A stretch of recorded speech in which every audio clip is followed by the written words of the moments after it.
Hi, I'm Kristin Omdahl and welcome back to another full chapter reading of the Sea Glass Journal. Today I'll be reading chapter 11. If you are not caught up, please follow the link in the video description to the playlist of all the full chapter readings. You can start at chapter 1 and get caught up. Let's get started. Chapter 11. I caught myself staring out the window, no idea for how long. I just needed to focus. Bjorn hopped onto the table and sniffed at the edge of the note card again. I smiled, running a soothing hand along his back in a single calming stroke, and whispered, "I think we're going." His eyes met mine, steady and clear. I sent an email to the landlord terminating the month-to-month lease of the studio apartment. I sent Holly a text asking for a meeting when she returned from Nashville.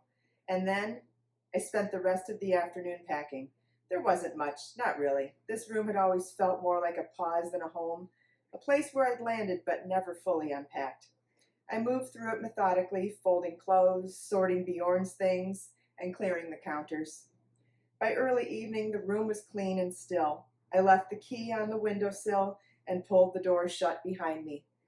Bjorn waited in his carrier, quiet and calm, like he understood.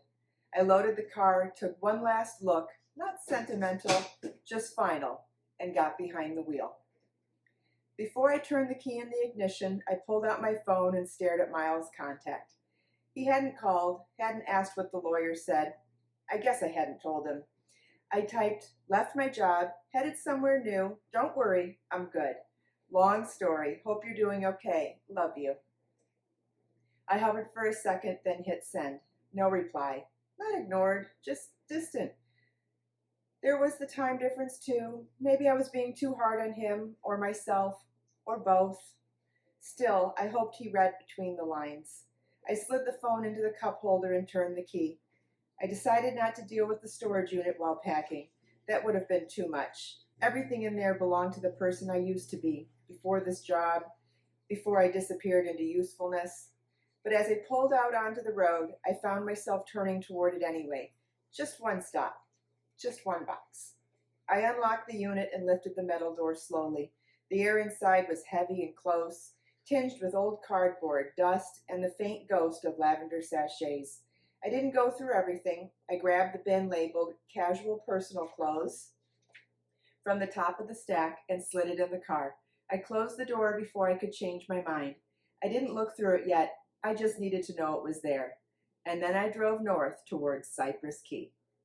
Thank you for joining me for another full chapter reading of the Sea Glass Journal. Make sure to follow the link in the video description if you need to get caught up. You can start at chapter 1 and do marathon style and listen to all the chapters. Join me every Sunday evening for another full chapter reading.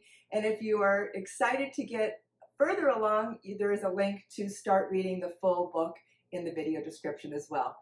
Let us make time to create, share, and inspire today and every day. I'll see you in the next video.